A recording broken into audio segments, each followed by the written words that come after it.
નમસ્કાર મિત્રો. તો આજે હું તમારા માટે લઈને આવ્યો છું આરંભ વિદ્યાપીઠની ગુજરાતી ભાષા માટે એક વર્ણનાત્મક જે 100 માર્ક્સનો આવે છે ટાટ એચએસ અને એએસ માટે જે આ બુક છે એનું આપણે બુક રિવ્યૂ કરીશું અને જોઈશું કે આ કેટલા કિંમતની આવે છે, શું છે આ બુકમાં, કેવું છે.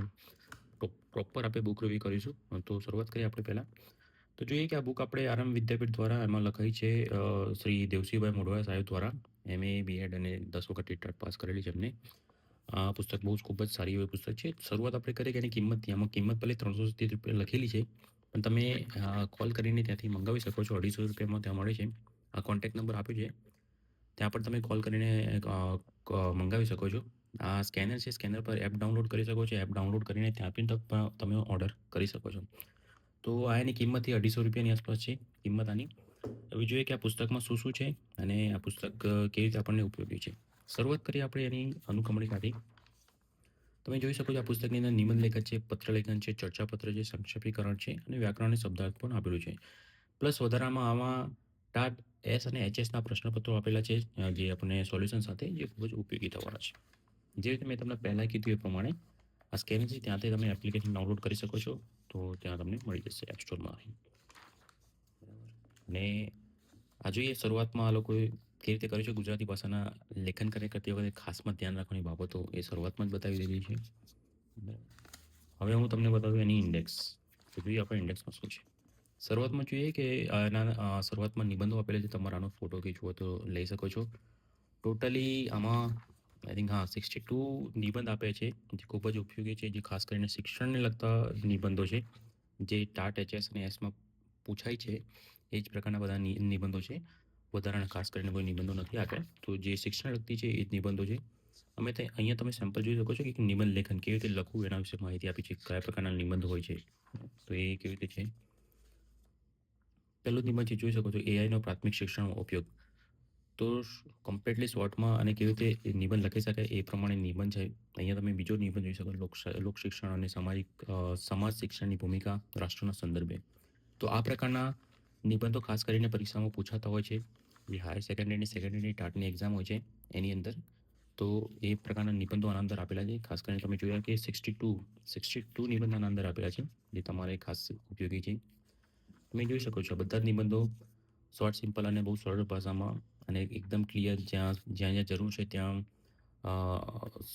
સ્પેશિયલી ત્યાં મૂકેલા છે જે આ વાક્યો છે, બરાબર. પછી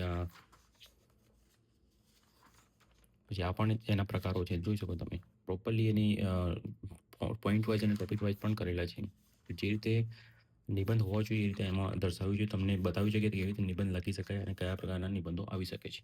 એ બધા નિબંધોનો અહીંયા ચર્ચા કરવામાં આવેલી છે. મેં તમને પહેલાં જ કીધું એ પ્રમાણે આની અંદર 62 નિબંધ છે, જે શિક્ષણને લગતા નિબંધો છે.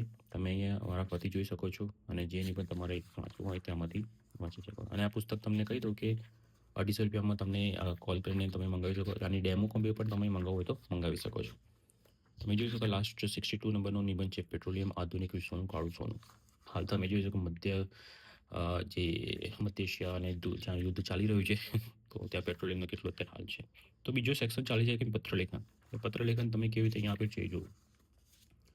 તો અહીંયા પત્રલેખન કરતી વખતે ધ્યાનમાં રાખવાની બાબતો એ દર્શાવવામાં આવી છે. પછી અરજી લેખન છે, ઔપચારિક પત્ર કેવી રીતે લખવું એની બાબતો છે.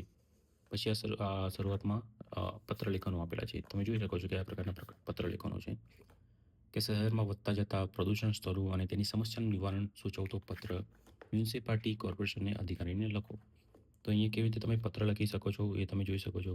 પછી બીજો પત્ર છે, તમારી શાળાના પરિસરની બાજુમાં તમાકુ અને ગુટખાના વેચાણ થાય છે તે અંગેની ફરિયાદ કરતો પત્ર જિલ્લાના શિક્ષણ અધિકારીને લખો.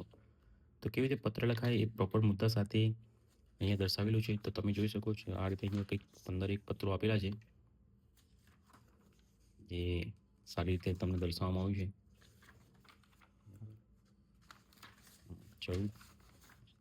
14 એક પત્રલેખન આપે છે ને 15મો પત્ર તમારે જાતે લખવાનો છે, તમારે પ્રેક્ટિસ માટે આવેલું છે. પછી આવે છે ચર્ચાપત્ર. તો ચર્ચાપત્ર પણ એક સારો ટોપિક છે. 2 ચર્ચાપત્રો આવતા હોય છે ટાટ એચએસ અને એચમાં પહેલા પેપરમાં. તો ચર્ચાપત્રને લગતી વખતે ધ્યાનમાં રાખવાની બાબતો કઈ છે એ છે આપેલી છે. પછી આ ચર્ચાપત્ર કેવી રીતે લખવું, બરાબર. આ ચર્ચાપત્રના એક્ઝામ્પલ આપેલા છે. આ બધા ચર્ચાપત્ર છે, તમે જોઈ શકો છો. જો ફરીથી અહીં સ્કેનર આવ્યું છે, આ સ્કેનર પર ડાઉનલોડ કરી શકો છો. સ્કેન કરીને તો અહીંયા બી કંઈક 14-15 જેવા ચર્ચાપત્રો આપેલા છે, જે તમને ખૂબ જ ઉપયોગી ચર્ચાપત્રો છે. અને 15માં 14 છે અને 15મું તમારે પ્રેક્ટિસ માટે આપેલું છે. પછી આવે છે સંક્ષેપીકરણ. આ એક મુદ્દો છે, એક ટોપિક છે. તો સંક્ષેપીકરણમાં એ પણ એ રીતે કે પહેલાં આપેલું છે કે સંક્ષેપીકરણ કરતી વખતે ધ્યાનમાં રાખવાની બાબતો, અને પછી આ બધા સંક્ષેપીકરણ આપે છે કે કયા સંક્ષેપીકરણો તમે કરી શકો છો. તો એ બધા એક્ઝામ્પલ આવે છે, સંક્ષેપીકરણ કરીને બતાવ્યું છે. અને પછી સંક્ષેપીકરણ થઈ ગયા અને પછી આવે છે ગુજરાતી શબ્દાર્થ. તો આખું પેપર 1માં જેટલું પણ જે છે એ બધું આની અંદર કવર કરી લેવામાં આવે છે. શબ્દાર્થ પણ આપેલા છે, જે બધા જ 6 થી 12ના આઈ થિંક શબ્દાર્થોને કવર કરી લેવામાં આવે છે. તો આખું શબ્દ ભંડોળ છે, તમે જોઈ શકો એની અનુક્રમણિકા. જોડણી છે, સમાનાર્થી શબ્દો છે, વિરુદ્ધાર્થી શબ્દો છે, શબ્દ સમૂહ માટે એક શબ્દ છે, રૂઢિપ્રયોગો છે, કહેવતો, છંદ, અલંકાર, સંધિ, વ્યાકરણ, વાક્યરચના અને ટાટ, એચએસ અને એસના પ્રશ્નપત્રો વિથ સોલ્યુશન. તો જે તમારે પરીક્ષામાં પૂછવાનું છે એ જ અહીંયા આપેલું છે વ્યાકરણમાં, વધારાનું નથી. તમે જોઈ શકો અહીં જોડણી. તો એ રીતે અહીંયા બધું ખાસ કરીને આપવામાં આવ્યું છે. પછી આ સમાનાર્થી શબ્દો, બધા સમાનાર્થી શબ્દો મોસ્ટ પ્રોબેબલી કવર કરી લેવામાં આવ્યા છે. તો આ તમે સારી પુસ્તક, મને તો મારા ખ્યાલથી એક સારું એક લખાણ પણ દેખાય છે. પેપર ક્વોલિટી પણ બહુ જોરદાર છે, એકદમ સ્વચ્છ અક્ષરમાં દેખાય છે આ વિરુદ્ધાર્થી શબ્દો. બરાબર. તો શબ્દ સમૂહ માટે એક શબ્દ, રૂઢિપ્રયોગો, બધું પ્રોપરલી બધું આપેલું છે. તેટલાથી 12ના જેટલા બી શબ્દ સમૂહ અને એ બધું છે એ તમે જોઈ શકો છો. બરાબર. પછી આ તમે જુઓ કે આ આપ્યું છે તમારું મોસ્ટ આઈએમપી રૂઢિપ્રયોગો. જેટલા પણ રૂઢિપ્રયોગો તમારા પરીક્ષાલક્ષી છે એ બધા પરીક્ષાલક્ષી રૂઢિપ્રયોગોમાં કવર કરી લેવામાં આવે છે. બરાબર. બધા રૂઢિપ્રયોગો છે, તમારે ઇઝી પડે. પછી તમે આ જોઈ શકો છો રૂઢિપ્રયોગો. પછી એ મોસ્ટ આઈએમપી કહેવતો છે. તો કહેવતો આપી છે, પછી બીજી પણ કહેવતો આપેલી છે. આ પછી બીજી વધારાની જે એક્સ્ટ્રા કહેવતો છે જે ચોપડીમાં પૂછાય જે હોય છે એ જ. પછી અહીં હોય છે મોસ્ટ આઈએમપી અલંકાર. અલંકાર આપે છે, તમે બધું જોઈ શકો છો. વાક્યરચના, અને આ છે છેલ્લે પેપર, એટલે પેપર ટાટ એચએસનું પેપર છે. અને આજનું સોલ્યુશન છે, જે ગયા વર્ષનું પેપર પૂછાયું હતું એનું સોલ્યુશન છે.